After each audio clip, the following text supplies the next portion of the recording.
Hey, what's good, y'all? It's your girl Chosen Racy, and I am back with part 2.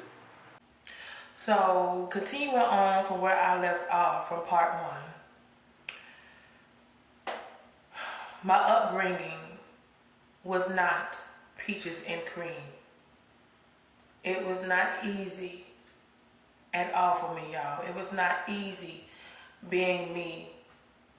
You know, the environment I was raised in was very toxic, chaotic, and there was so much confusion. There was no unconditional love.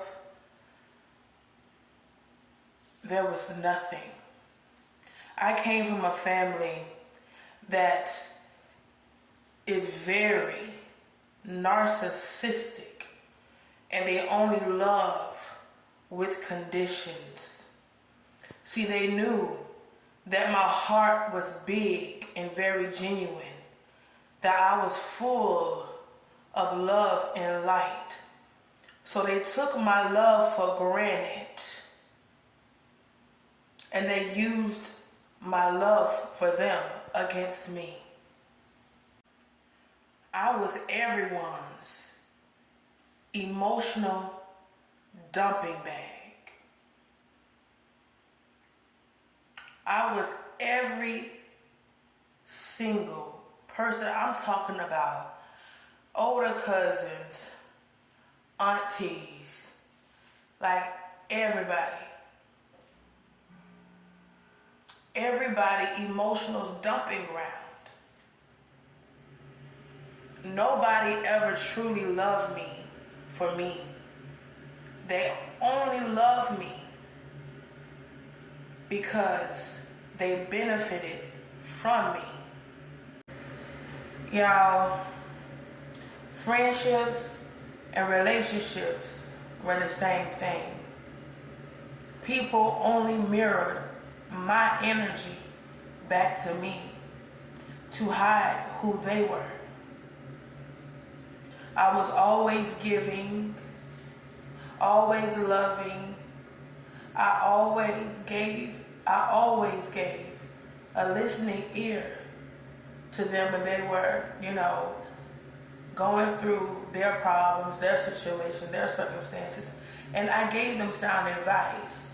You can call me a therapist because I was for everybody. But when it was time for me,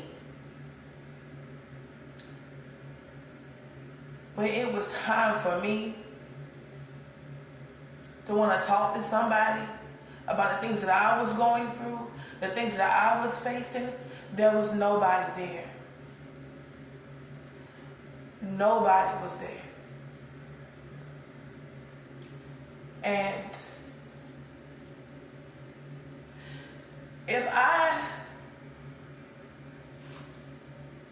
did talk to my cousins about anything, they will use everything that I've told them and throw it back in my face just to harm me or make me feel belittled or small. So I never really had nobody to confide in. I never could trust anybody. It's like my pure heart only attracted narcissistic people who did not have genuine intentions at all. Like, my family only loved me with conditions, and so did I later on find out that friends was doing the same thing, and I began to notice a pattern, and the people that were surrounding me. So I totally just excluded myself, and I ended up being homeless. I was homeless about maybe 4 or 5 times in my life. I would have to sleep at the park in my car just to have peace, just a peace of mind, just to get away from all the toxicity that was in my life. It was the only place where I could have peace and quiet and just talk to God and just rest. Yes, y'all, I was homeless for a long period of time. And you know what I'm saying? Jobs wouldn't hire me back then because, you know, we had them kind of stuck up, sedity, jealous women in position back then. And they didn't want to hire me at all, period. You know, they would just tell me to leave my name and my phone number and they gave me a call and I never received a call back. So my cousin and her friends exposed me to prostitution. Okay?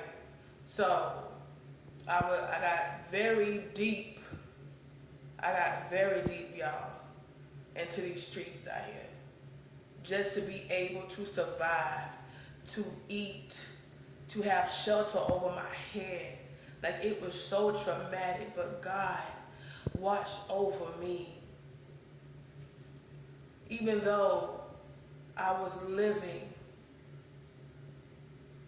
a very bad lifestyle, God still covered me.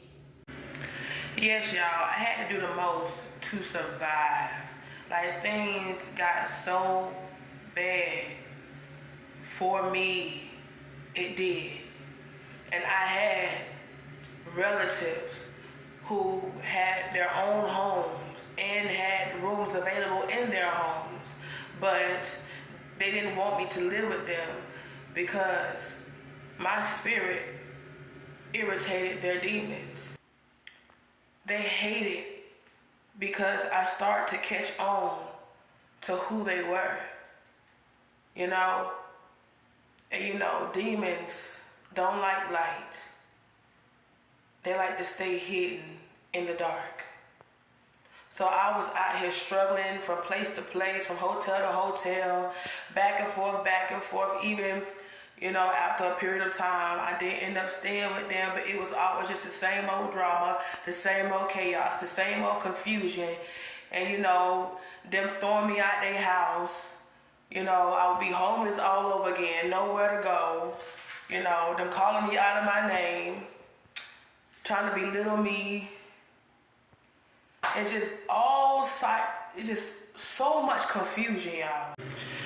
Yes, y'all, I've been through the rough of the rough. I was despised and rejected by my family my whole entire life, just because I was nothing like them. So they outcasted me, abandoned me, rejected me, and made me feel like, I know you're not supposed to say the word hate, but they really made me hate them because how they treated me, I did not deserve it. I will always love on them, encourage them, uplift them, do anything I could for these people. But yet they wanted me to feel pain. They wanted me to feel rejected and left out. They did everything they could to try to destroy me. They stripped everything away from me, even threw me in a mental institution and told the judge, without my consent, that I was crazy, just so they could be able to benefit off of me financially. I've been through the rough of the rough. This very last time that they caused themselves throwing me out, I call myself moving out of town. I come back in town. I stay with my cousin for a little while. She, you know, is on drugs real heavy, like real bad. Not stable up here mentally. So because she's not the center of attention, you know, she go off. And because she can no longer have some type of dominion or control over me, so she started drama, chaos, and confusion, trying to throw me out her house. But God blessed me with my own. Now here I am.